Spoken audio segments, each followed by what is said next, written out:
Rilume Kunju Sami Lowani Kuzamela gets a cheese of chokos and chudi goes of Chuntation Winnation Solana. Cordy does no chini rumble, Dodrum, Sangye Khandro. Losing it and raising Dodges, Awa, and Chicken Potation, Data Baby, Master Baby. Chiefly, she Doji Losawa.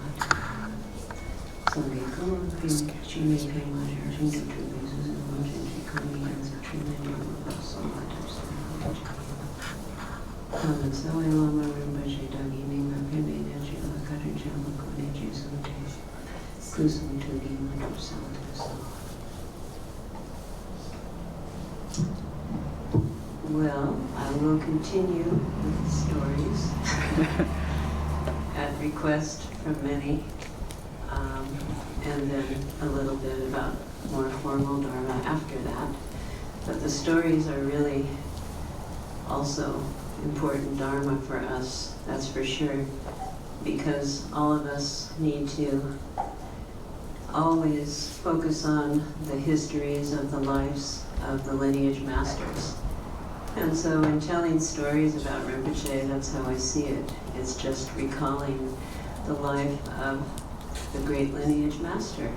And we use that as our example to go forward and try to emulate them, right? So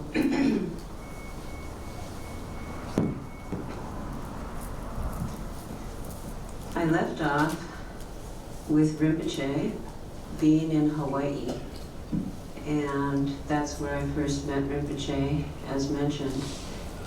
And Rinpoche was very independent.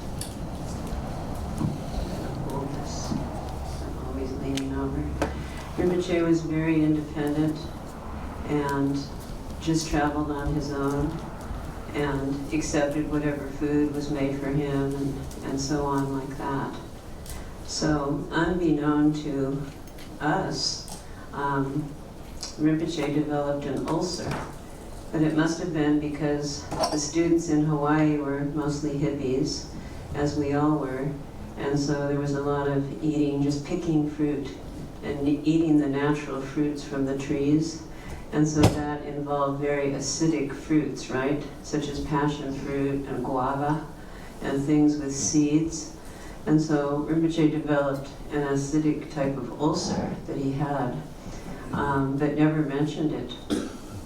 So when we were in Honolulu at the Nechung Dryangling Center, where he was acting as translator for Nechung Rinpoche, as I explained, it was also around the time that His Holiness Karmapa, the 16th Karmapa, came to Hawaii. And this was because Kala Rinpoche had already come to Hawaii in the early 1970s, 1973 to be exact. And he was the first Tibetan Lama to come and establish centers in the islands. Actually, Gyapje Dujum Rinpoche and his family stopped in Hawaii in 1973, but no center was established. They were just on their way here to California. Gyaltsen Rinpoche was not there at that time. Gyaltsen Rinpoche came later. It was more like 1975 or 6. I can't remember the exact years, but I think it's around there. And so the Karmapa was coming to the west and stopping in Hawaii because the Kargyu centers were inviting him. And Gyaltsen Rinpoche, as many of you know, or maybe some of you don't know, was very close with His Holiness the 16th Karmapa. Rinpoche worked in India as a refugee when first coming out of Tibet for the Tibetan government, and he worked for all 4 sects of Tibetan Buddhism, doing different ways of setting up opportunities and so on and so forth. And so it was like a side project of Rinpoche's, but this allowed Rinpoche access to the great masters of those lineages. And also, I believe, really opened up Rinpoche to what became a non-sectarian approach to Dharma in the truest sense. Rinpoche was very open to all lineages, and not only accepting them all, but learning and practicing and encouraging. For example, for myself, when I first met Rinpoche, I was actually in Gelugpa tradition.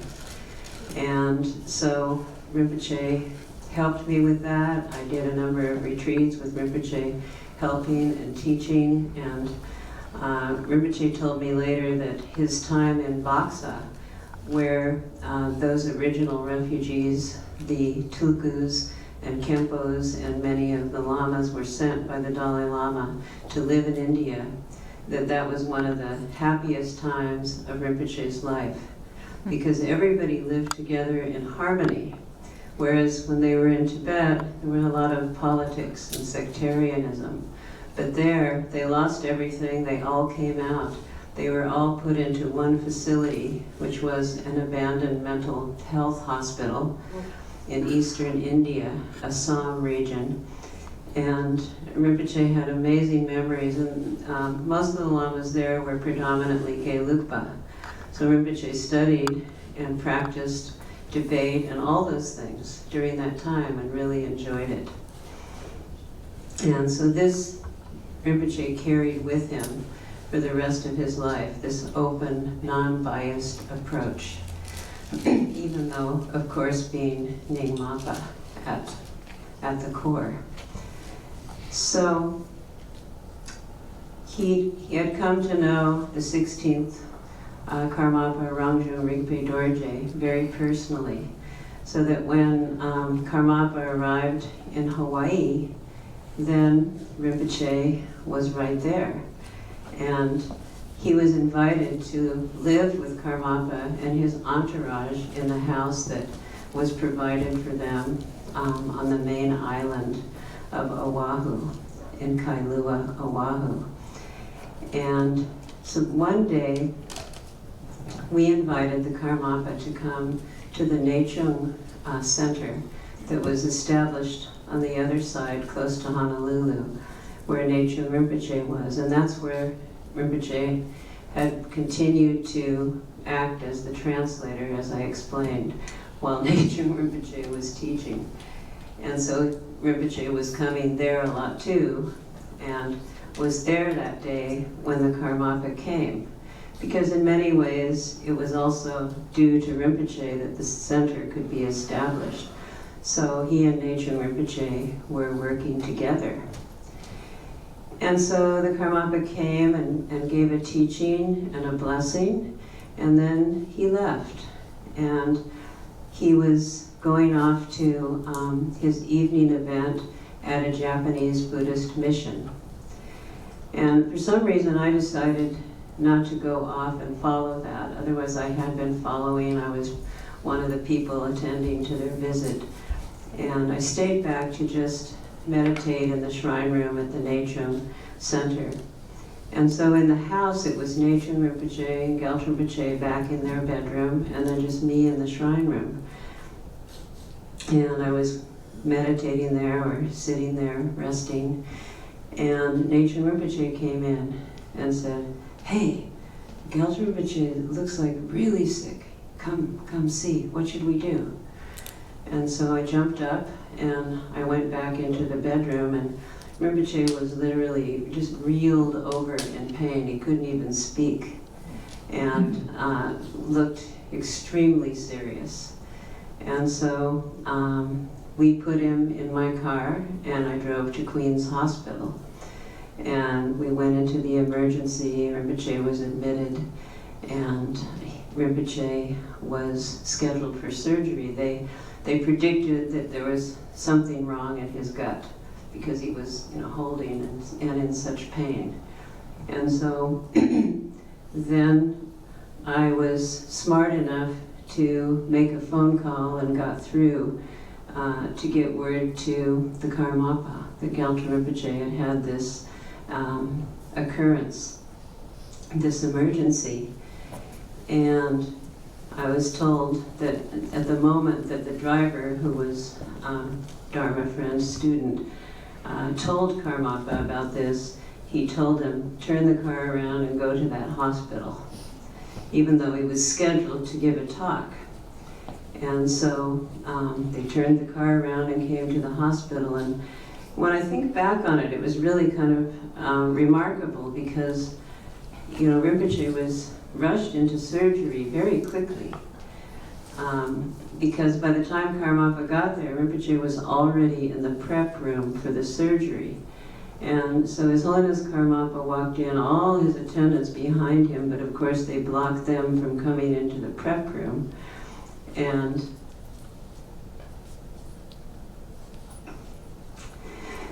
just the Karmapa came, and I was also standing there, and he reached down into his shirt and pulled out his gao, and then opened up and pulled out a pill and put it in Rinpoche's mouth. And he said, "You'll be fine." And he just, caressed Rinpoche on the head very lovingly, and Rinpoche was so blissed out, and you could see, you could tell before that it was pretty scary, having never had anything like that happen to you before, and not really, knowing what was going on. But from that moment onward, he was really peaceful and went into the surgery and had a successful surgery. He had had a perforated ulcer. And so that means that the fluid in the stomach was dripping down into the abdominal cavity, and it's extremely dangerous and extremely painful.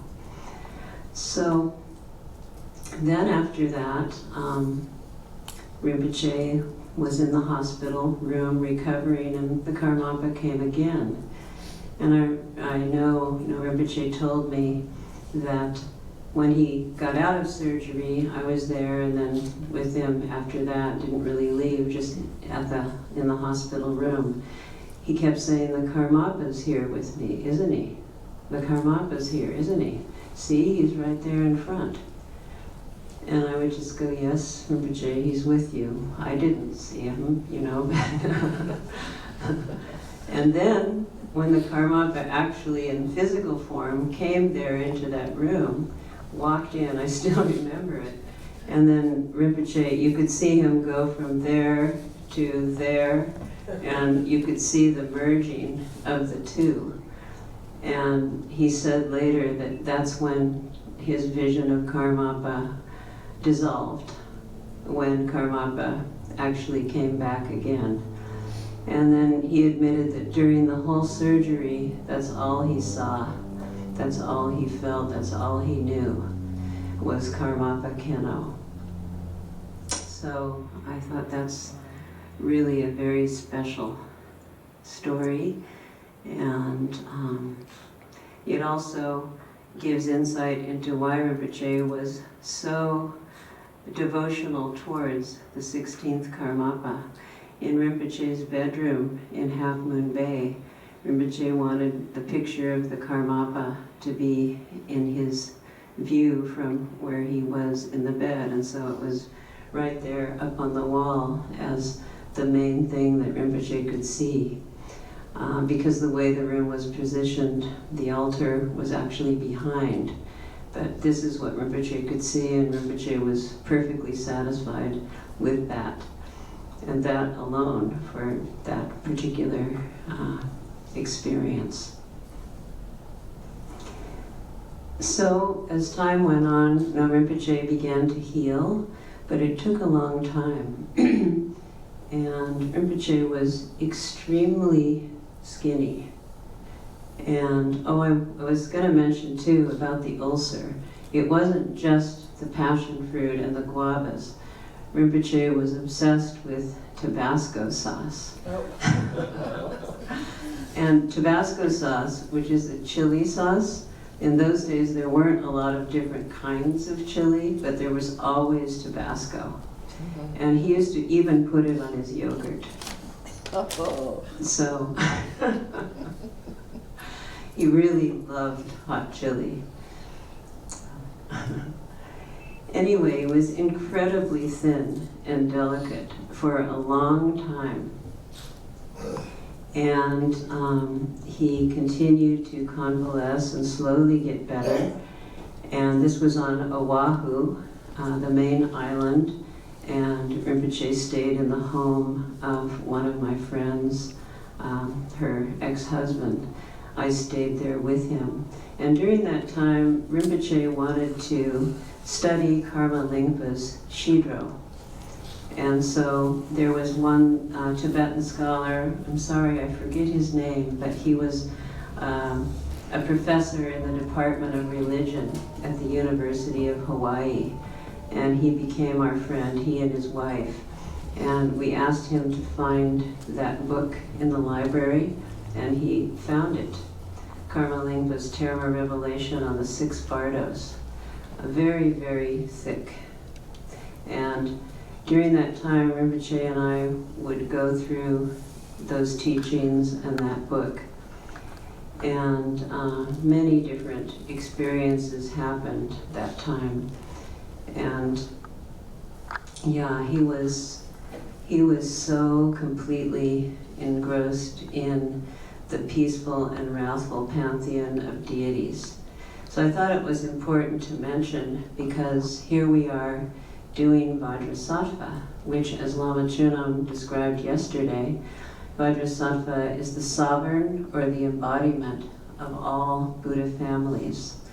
The 100 families, 42 peaceful, 58 wrathful Herukas. And so in that revelation of Karma Lingpa, you have teachings that are associated with these deities for practice in this life, the Bardo of existence, or the natural Bardo, and then the dream Bardo, practices associated with those deities for the dream Bardo, for the Bardo of concentration, for the Bardo of the moment of death, for the Dharmata Bardo, and for the Bardo of becoming. And I would have to say, if I were to imagine what was Rinpoche's favorite teaching and topic in his life, in those years when he was actively teaching, it was the Bardos, and mostly drawing from Karma Lingpa. And that's why when Rinpoche started teaching later at the center that was founded by Gyabje Dudjom Rinpoche, where he asked Gyatrul Rinpoche to be the representative, which was Yeshe Ningpo Organ Chuding, now Organ Dorje Den. Then Rinpoche wanted to teach from that. And so we would try to prepare those teachings in kind of a haphazard way, because I was not a qualified translator, and Rinpoche was trying to explain, in broken English what it said. But in that way, Rinpoche, we both learned. Rinpoche learned a lot of English and Dharma English, and I began to learn Tibetan Dharma terminology, and just learn Dharma and a little bit how to begin to translate and understand how important it was to actually focus on learning Dharma so as to be able to bring Dharma into the language of this country. And it also became obvious that Rinpoche was going to be very committed to turning the wheel of Dharma in this country. And so all the more important to focus on the target language of this country. So that's what we did for many years together. So I just wanted to mention that about his strong affiliation with the Bardo teachings, and this also brings us to the importance of Vajrasattva practice. Of course, we all know how important Vajrasattva practice is, no matter what. So, in terms of that, this little book is a book that's been around for many, many years. It was the original red book of the Dudjom Tersar Ngondro that was put together by New York Yeshe Ningpo. And Lama Rinchen had a lot to do with it, Trilly Norbu Rinpoche had a lot to do with it, but I still have a few of the originals. This is one of them. And in here, there's also the translation of the 100 Syllable Mantra, But first let me say, because students are asking, why is Kunzang Nyima's Vajrasattva 100 syllable a little different from what we usually learn? Those differences lie in whether the practice is derived from a terma or from the tantras. That's one thing. And different lineages as they're passed down, but they're not significant for any other reason. Like, for example, and it's not just only here, it's not just only in Terten Kunzang Nyima's revelation that we find, you know, a different way, slightly different way of reciting. We find this in many other sources. At Les Rablings in France, where we often, you know, spend time teaching and translating for Khenpo Namdro Rinpoche, they play Khandro Sering children chanting the 100 syllable mantra over the loudspeaker. And she definitely chants it just like Terten Kunzang Nyima's. And I remember the first time I heard that, I just took note of it because, you know, that was that. And I've heard it, you know, many times from other sources over the years. The Hri Jaya, that means essence or heart. And so it's just, as we go through this, you'll see how that connects in terms of the meaning. So,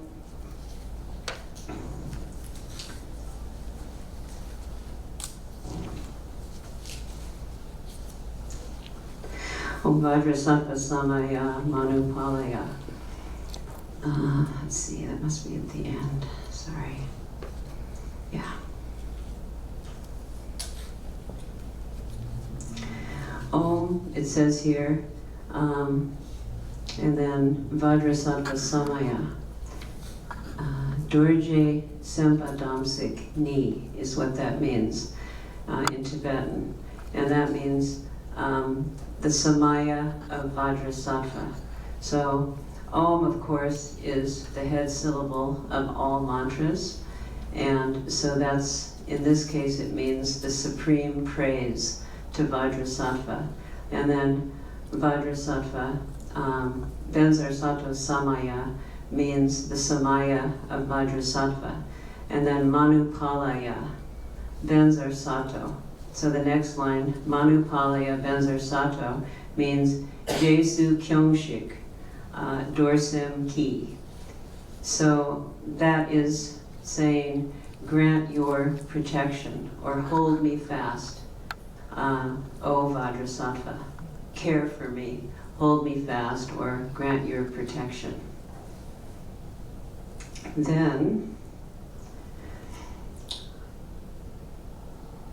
Tenopa Titratayo Mebawa. So that means Kyudgi Dak La Tenbar Shuk. Remain firm within me. So this is a request for stability, oneness with Vajrasattva. Remain firm within me means also, in a deeper sense, acknowledging that that's who you are. So, stability.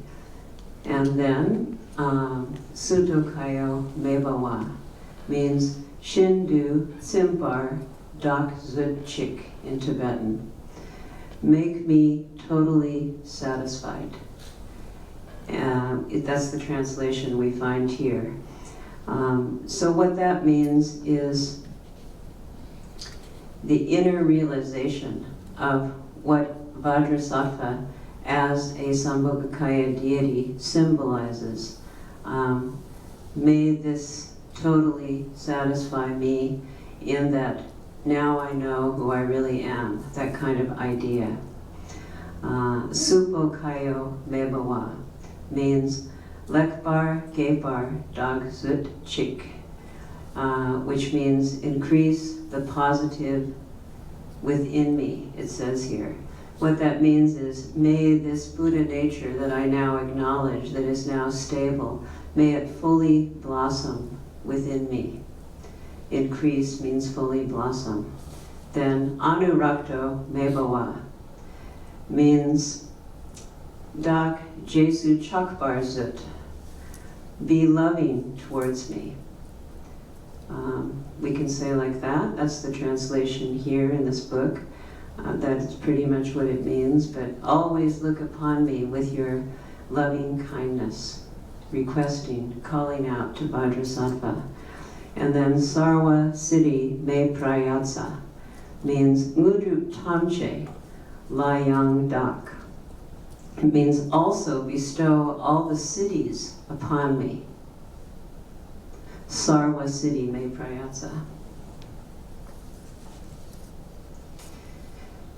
And then Sarva Karma Sutsa Me means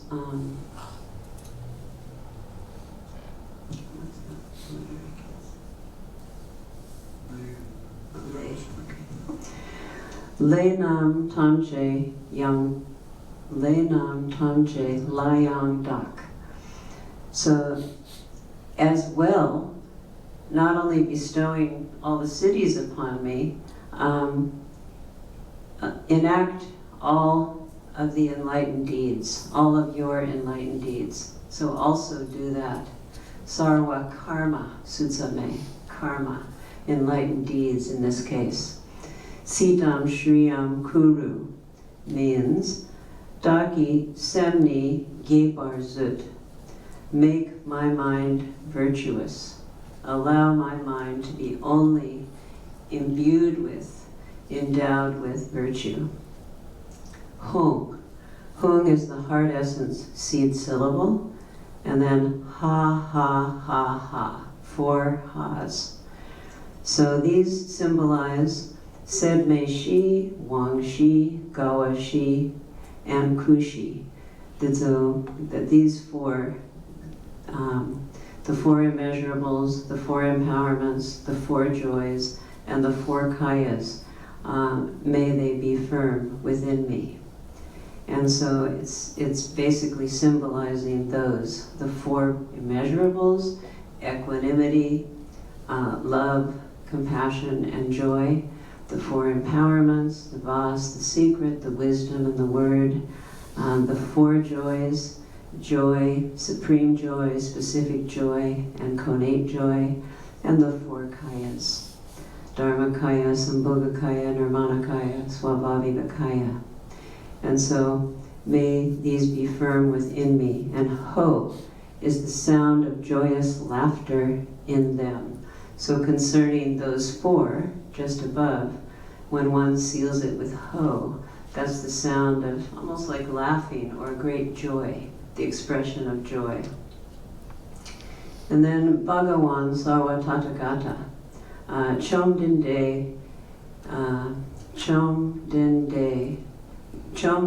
Deshin Shekpa Kun, Chomdin Deshin Shekpa Kun, means calling out to the Bhagavan, or the conqueror, the Buddha, or the Tathagata, he or she who has gone beyond, all of you. And so calling out to Vajrasattva, you who are the essence or the embodiment of all the Tathagatas, Vajra Mame Mutsa. This means Dorje Daki Mador Chik. It means Vajrasattva, don't abandon me. So that's the meaning of Benzar Mame Mutsa. And then Benzri Bawa means Dorje Chendu Zetu Sol. I pray that I may become a Vajra holder. Mahasamaya Sattva means Damsik Sempa Chempo. So, great Samaya Sattva. Usually there's 3 sattvas in a generation stage practice. There's the Samaya Sattva, which is the aspect of the deity that you generate and visualize as yourself, your own essence. And so that's the Samaya Sattva. And then there's the Yeshe Sempa, or the wisdom Jnana Sattva, which is the actual absolute essence of that visualization, the true nature. And then the Tingenzin Sempa is the seed syllable, which is the meditative absorption point to focus the mind. And so here, when we say Mahasamaya Sattva, it's just calling out great Samaya Sattva. And then Ah is the final sound of this 100-syllable mantra, which signifies Ni me du jorwe de no, the meaning of becoming indivisible or non-dual. And so this is the unity of the Samaya and the Jnana Sattvas as Vajrasattva, complete, which is really ultimately wisdom awareness, or Rigpa Yeshe. So that's the meaning of these words of the 100-syllable mantra. And hopefully that's helpful. It certainly is for me. And if those lines are switched around, it doesn't change anything, you see, because it's all just there. And then the Fridraya comes in after ha ha ha ha ho, Bhagawan, Sarvatata Gata. It comes in right there. Bhagawan, all the Tathagatas, Vajrasattva, don't abandon me. So we say Fridraya right after saying Bhagawan, all Tathagatas as Vajrasattva. You, the heart essence, basically, it's saying, please don't abandon me. That's what it means.